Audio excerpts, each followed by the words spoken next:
Live from Austin, Texas, it's theCUBE, covering Dell EMC World 2016. Brought to you by Dell EMC. Now, here are your hosts, Dave Vellante and Stu Miniman. Welcome back to Dell EMC World at Austin, Texas 2016. This is theCUBE, the worldwide leader in live tech coverage. Dale Skivington is here. She's the Chief Privacy Officer at Dell, and she's joined by Nick Curcuru, who's the Vice President of Big Data Practice at MasterCard. Folks, welcome to theCUBE. Thanks for coming on. Thank you for having us. Very important topic, privacy, security. I like to talk to them as two sides of the same coin. But Dale, why don't you start it off? Tell us what you guys are talking about here at Dell EMC World. Thanks. Well, oftentimes you're right, privacy and security are two really different topics to talk about, and Nick will cover a lot this afternoon about the importance of securing data in order to have a successful big data program. But privacy is also of a concern to our shareholders and stakeholders, and that is, privacy deals with what information do you collect, what information, how do you use that information, and with whom do you share it?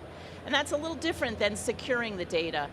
And our regulators and our customers are getting increasingly concerned about those issues, and so it requires some governance and some thought to be put into those programs, and that's what we're going to talk about today. And it's interesting, Nick, because in 2006, when the Federal Rules of Civil Procedure enabled or required organizations to retain and produce electronic material, it instantly became the notion that data was a liability. And everybody wanted to understand, okay, when can I delete it, when can I get rid of it? And then when this big data meme occurred, all of a sudden data becomes an asset in a big way, even though it's always been an asset and we know that, but in a bigger way. It was almost like a bit flip, and it sort of changed the attitudes. Is that a reasonable description, and how did that affect how you approached privacy? Well, part of it is you're absolutely right. You became an asset. Everyone wanted to monetize the data that they were carrying because there were great nuggets that sat inside that data. So when we started talking about security, originally you talk about personally identifiable information, right? And that's what everyone's at: name, address, phone numbers, even email addresses. But then it started to turn into, as we started to bring other sources of data, such as Facebook, Twitter, all that data that sits out there in social media together, we started to realize other pieces of information needed to be secure as well. So now you've broadened the way that you want to look at security, because all this unstructured data starts to come in, where you can identify people through a picture, a photograph, through a Twitter feed. And what you want to be able to say is, how do I protect them as much as I protect someone's credit card or someone's personally identifiable name, address, and phone number? Dale, talk about your role at Dell. It's interesting to have a Chief Privacy Officer on at Dell, and now of course Dell EMC opens up a whole new can of worms, if I can say that. Yes, so together with our Chief Information Security Officer, who looks at the policies and procedures around securing data, my team is responsible for the policies, procedures, and controls relating to the use of the data. So, in terms of, the reason why our session today is called the ethical use of data is because the laws are lagging a little bit in terms of requiring certain things to be put in place about the use. They're starting to develop, but what each regulator has said in the US and Europe and elsewhere is they've given companies and technology companies a chance to put in good governance in place. And they've asked the companies to put in internal review boards and accountable, responsible individuals in those organizations to make good decisions about the use of data. And that's what a Chief Privacy Officer helps the organization do. Develop the governance structure and help with the accountability of the use of, and the decisions around using data. So obviously a big discussion going on like this inside of MasterCard, and Nick, you were talking about everybody wants to monetize the data or figure out how data can help them monetize. So how do you deal with that? Analytics, and you guys talk about the creepy factor. I always worry that Amazon knows more about me than I do. They know when I'm out of something and I'm reordering and my patterns, and that's kind of creepy. So how do you deal with that? Part of what we do on my side of the house is we anonymize the data in many cases for that type of analysis. So we try to take that personally identifiable information out of the analysis. So again, we call it anonymization, where we actually on the front end say, I don't care who you are, what I care about is are your patterns, and can I figure out what those patterns are to create affinities. So by taking them out of the front end and anonymizing the data, doing the analysis on it, and then potentially at the back end, our customers re-identifying those people that we've anonymized on the front end, that makes it a little bit better, because it's no longer a creepy factor per se, because when you work with someone like Dell on what the usage of that data is, in many cases, when you do that analysis, it's doing it for the good of that person. So that person either A, gets a healthier lifestyle, B, gets to see the products and services that they want to see, or want to be able to purchase or whatever. So again, for us, it's being able to understand how we protect the individual as you look through the entire analysis stream. And that's what we do on the advisor side with our customers. So that's cool, but the chief marketing officer, he or she wants to identify that individual, the customer of one, that one-to-one personal interaction. How do you square that circle? Well, that's actually when we work with the marketing team, they always say that, well, we have a population of 5 million in our database, and I want to look at all 5 million. It's like, yes, you can. Look at all 5 million, but let's anonymize them, because in most cases, you're going to send them to your data scientists, and there's 20 or 30 data scientists that could be working on these 5 million to create your campaigns. They don't need to know names, phone numbers, or addresses. So secure the data so that you're not carrying identifiable information through the ecosystem. Only at the very end, when you say, out of that population of 5 million, Mr. Marketer, here's the 500,000 that have a high propensity to do what you're asking them to do, is when you re-identify it. So at that particular point, you haven't put 5 million people at risk, you've actually put 500,000 people what you want them to do, which is the propensity to purchase or the propensity to take an action. So again, at the end is when you re-identify and say, these are the people we should be sending a mailer to, or an email to, or an offer. And that narrows the threat Correct. matrix, if I could use that term, and reduces the risk Very much so. to the consumer and obviously to the organization. Yeah, and that's why when we work with people like our privacy officers, it's what are you trying to do in the analysis so that we can understand that data usage, because that becomes important with what the data is that's carried through the analysis phase. You may not have to carry gender, you may not have to carry ethnic background, you may not have to carry any of these other markers that could put someone you can identify someone with. So if we can keep those out, it's how you're using the data and the analysis at the end. And to follow up on that, so that's what the privacy office does. It works with the business when they are envisioning a particular use of data, an application, a product that's going to do some of these analytics.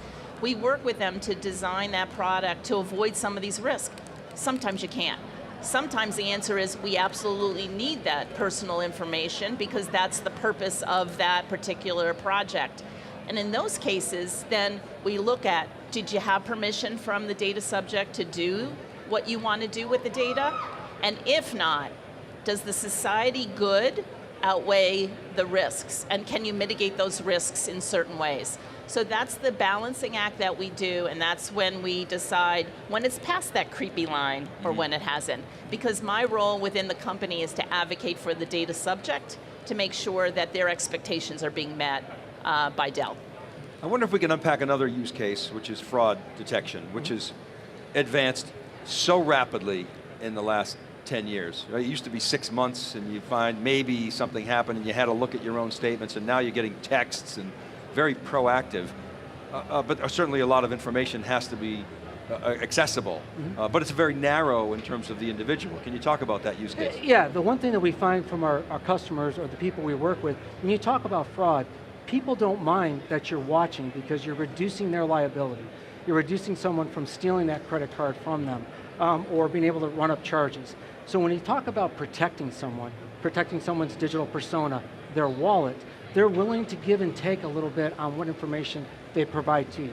They don't mind that you know that, hey, I'm in Austin, Texas today, and then someone's trying to charge in, Qatar at the same day. They understand that. It's not a privacy issue, but I want to ask you about, the pendulum's kind of swung. Like I said, it used to be, it would take forever to find out if there was some kind of fraud, and then it became like this flood of false positives, and it seems to be getting better, and presumably it's because of big data analytics, but I wonder if you could talk about that. Absolutely. Our fraud teams, matter of fact, at MasterCard, we work very hard to reduce the false positives, because that creates a bad experience for both the user as well as the issuer of that card, right? So what we try to do all the time is you can continue to do learning. machine learning, the artificial intelligence, how to reduce that. As you also look at people's patterns, is this person a professional traveler or always traveling? So that goes into the algorithm when we try to take a look at a false positive around fraud.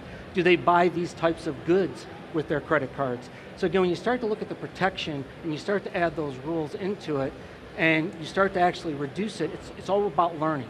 It's not just one and done. Those algorithms have to be constantly updated in real time in some cases so that you're constantly in a learning phase. You're building models and iterating Correct, those models, and that's always a challenge. I'd love to talk about that if we have time, but I wanted to ask you, Dale, talk about deep learning. Michael was talking a lot about machine learning and deep learning and part of his visionary discussion this morning. What's the role of transparency? How do you guide your constituents in terms of transparency? What are the guidelines? How transparent? When to be transparent? Yeah, that's a great question. And transparency was where the privacy profession lived 10 years ago. It was all about giving the consumers notice about why you're collecting the data and using it consistent with that notice and being very visible with privacy statements, and there's lots of laws around that now where you have to give specific notices.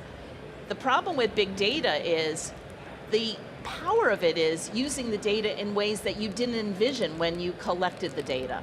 And that is the dilemma for privacy and big data. And that's where the privacy community is trying to develop some tools for organizations to do a balancing act of, okay, the consumer didn't know that when they gave you that data it was going to be used for this purpose, but they're not, it's tangential to that use. So that would be an acceptable use. But if it's going to so surprise the consumer that you're using the data for, you really need to go back and get re-permissioned. And in some countries, it's an opt-in permission.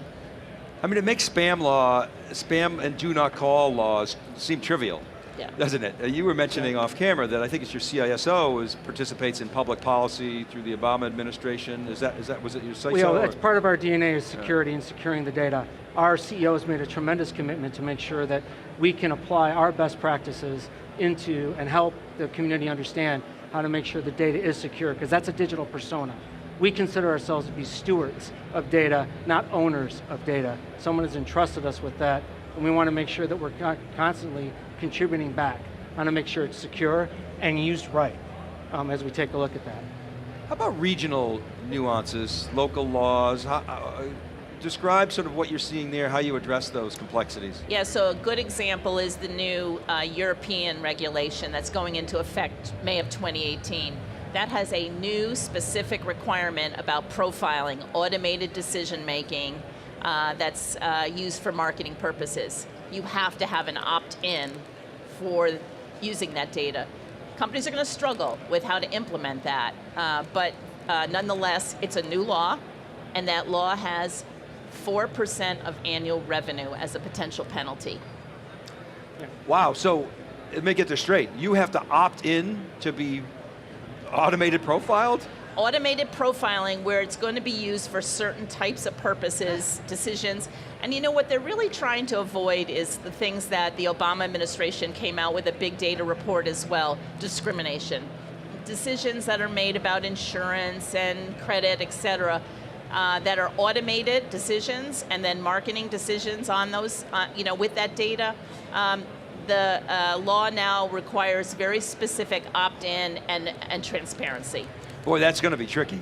The thing for us is what was just described is working with people is the ability to tag that data as it's being brought in.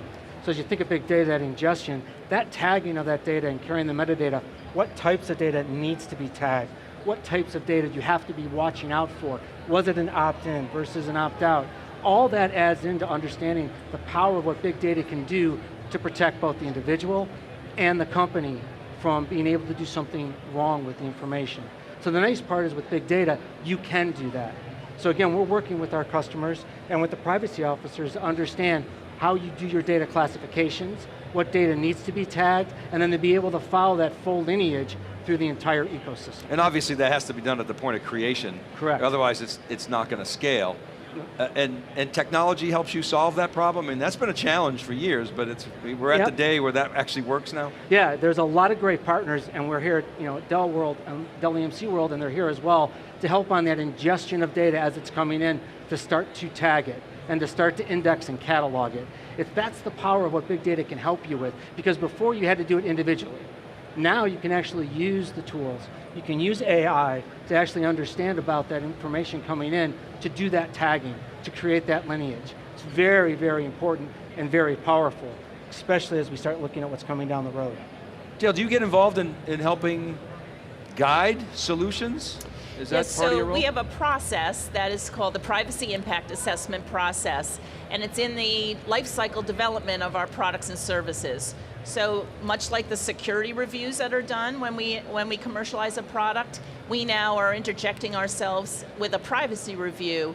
So if that project or product development or application is intending to use big data analytics as part of it, we will help guide the business whether they need to build in opt-in consents, what do they want to do with the product, and what kinds of things are, from a compliance perspective, do they need to build in? So that we are at the table with our business partners. All right, we got to wrap, but Nick, I'll give you the last word. I mean, sort of as the big data analytics, I'll call you a visionary. What's the future hold? Where's your focus in the next, near to midterm? I want to stay right with the ethics world, and probably I always tell people, what we're asking now is, just because you have the data doesn't mean you have to use the data. Just because you have that information, you've got to become a parent and start to be able to put some parameters around how that data is used. So people in the privacy world, you need to bring them to the table. So again, just because you have it doesn't mean you should be using it. And now it's better to be a parent than just to let people run crazy. Great, Nick and Dale, thanks very much for coming to theCUBE. I love this conversation, it's fascinating. Appreciate the work you do. All right, keep it right there, everybody. We'll be back. This is Dell EMC World from Austin, Texas. This is theCUBE, right back.